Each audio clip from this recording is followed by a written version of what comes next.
Point. Il y a pas de, tu peux dire ce que tu veux, mais à la fin, tu peux pas être plus malin que le marché quand tu as acheté un actif plus haut que ce qu'il est aujourd'hui. Par contre, il y a des gens qui en détiennent de plus en plus, et les personnes qui le détiennent depuis longtemps, les personnes qui sont convaincues, continuent leur accumulation. On s'en rend compte parce que dans les rares métriques qui montent chez nous, chez Meria, dans ces périodes de baisse, on voit beaucoup d'utilisateurs qui ont des plans de DCA. Tu sais, le achat quantitatif, par exemple, acheter X euros de Bitcoin par mois sur le temps très long. Des gens qui regardent pas en gros le prix du Bitcoin, mais qui vraiment en accumulent.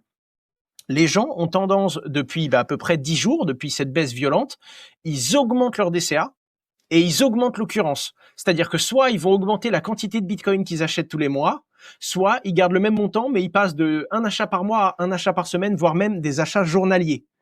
Et donc, c'est assez drôle de voir qu'on a des utilisateurs ceux qui utilisent le DCA sont des utilisateurs qui étaient déjà dans cette conviction et dans cette configuration. C'est pas des gamblers en général. Le mec qui utilise le DCA, c'est un mec qui a sa conviction long terme et il se positionne à 6-7 ans.